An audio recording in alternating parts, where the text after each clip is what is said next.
Okay, everyone, this is Mrs. McCarthy. We're continuing our discussion on Nigeria's economy. We're going to pick up with slide number 23. This is on structural adjustment. So structural adjustment, or SAP, structural adjustment programs, these are basically brought in by supernatural organizations like the IMF and the World Bank. They are used to restructure and repay debts. They're often coupled or used together with austerity measures. So the IMF and the World Bank come in and they say, you owe us this amount of money, you have loans that are outstanding, you have debt that needs to be repaid. So these are the things you're going to do. You're going to cut, you're going to cut public enterprise, you're going to cut parastatals, but you're also going to cut services to your people in order to try to repay your debt. So in the 1980s, Nigeria is going to seek assistance from international organizations to deal with the debt crisis, just like what happened with Mexico. So they're going to turn to the World Bank and the IMF to restructure the debt. The IMF and the World Bank look to diversify the Nigerian economy, and they try to move towards some sort of economic liberalization in order to get the debt repaid. So they're going to privatize parastatals. This is a vocab term we know. Parastatals are these state-owned industries. In Nigeria, it's going to be oil, power, and communications sectors.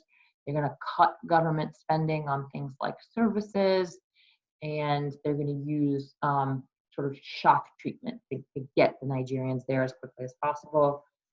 As we saw with Russia, shock treatment is not very successful. So economic issues. Most of Nigeria's revenue today, nearly all of its hard currency, are channeled through the government because most of their revenue comes from rentier. Most of their revenue is coming from foreign companies and foreign countries. It's channeled through the federal government, and the federal government is supposed to disperse or divide these revenues to the local governments and let the local governments provide services. Here's the issue.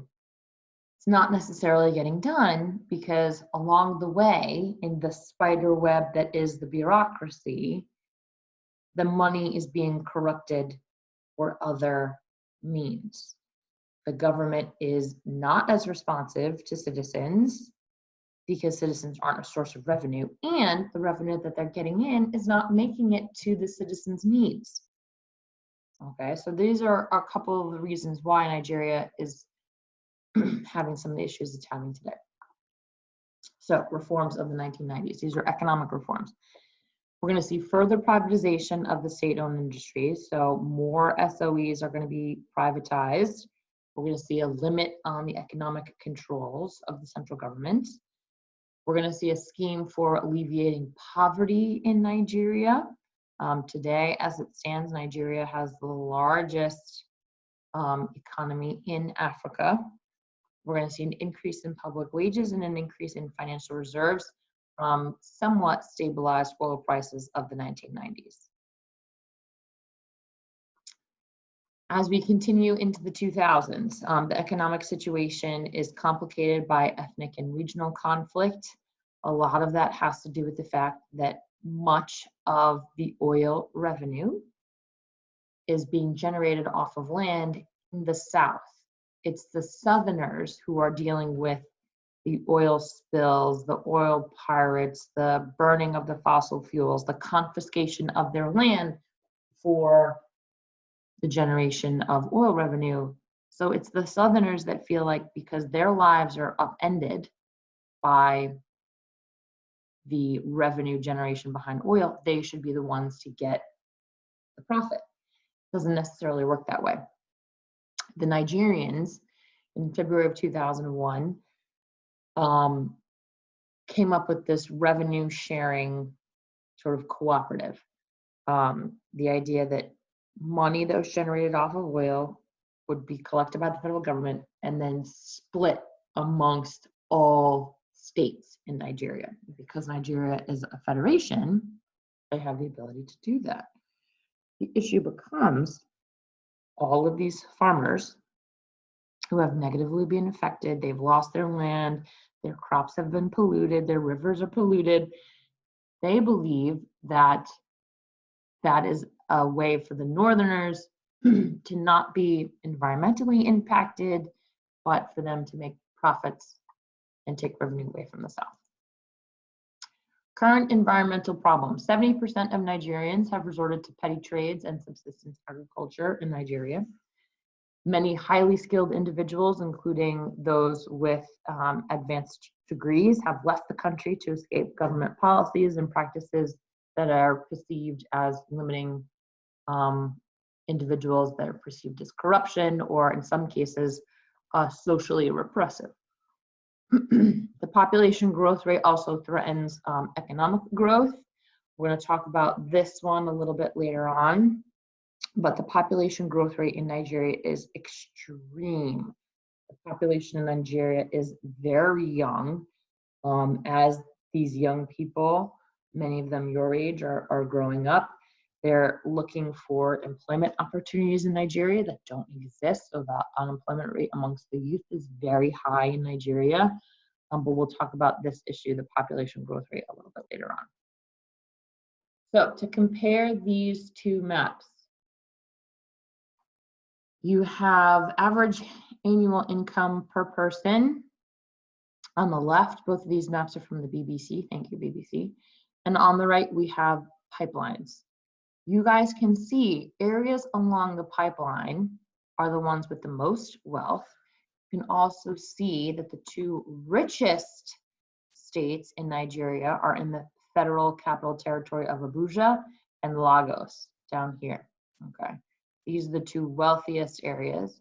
But then as we move towards these delta regions, the wealth is also pretty high. And as you can see, the delta regions are where the oil is. So even though we've impacted or been impacted by this idea of revenue sharing, again, much of the oil wealth is going to remain, as you guys can see on the map, in the South. Economic freedom score, this is from 2017. Comparing the UK to Nigeria, UK's economic freedom since 1995 has sort of fluctuated between 70 and 80%. As of 2017, they were right at 78%. Since 1995, the trend for Nigeria is a trend of privatization and greater economic freedom. In 1995, they start at around 48%. By 2017, they're at 58.5%. So for Nigeria, still relatively state-run because of this rentier system that they're under, but the trend is increasingly towards privatization, which is good. Okay, federalism. In Nigeria, Nigeria is a federal state with a presidential system. This federalism in Nigeria is often seen as a positive because it promises power sharing and it allows the citizens more contact with individuals from the government, whether it be representatives or the bureaucracy. Within the federal character, we do see a recognition of all ethnic, religious, and regional groups, which is good when we talk about such a homogeneous state, or excuse me, heterogeneous state, not homogeneous, heterogeneous. So because of the heterogeneous nature, allowing for a federation to exist allows for equal share of power amongst all different groups. Then we have the provisions of the Nigerian Constitution. So senators represent many diverse states.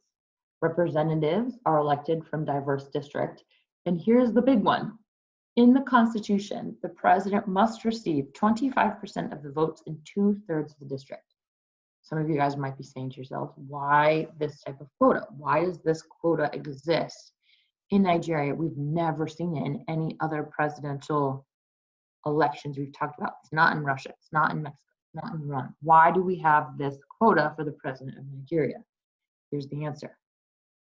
The president must receive 25% of the votes in 2/3 of the district to restrict the idea that a candidate can be appealing to one group, one ethnic group, or one geographic group. They have to appeal to a variety of voters. So what are the negatives of federalism? Negatives of federalism in all federal structures are that federalism bloats the bureaucracy. You have local, village, you have state, you have national or federal. All of these different layers of the government are going to lead to a very bloated bureaucracy. It takes a much longer time for things to get done. In the Nigeria's case, this is going to promote corruption within the bureaucracy. Jobs oftentimes within the bureaucracy are created to satisfy the demands of various ethnic groups, not necessarily the demands of the state, but rather the demands of the smaller nations of individuals. And the legislative branch, because of Nigeria's heterogeneous groups, suffers from a lot of gridlock. So there's not a whole lot of bills getting passed through the Nigerian legislature. And of course, we see a lot of competition over government resources.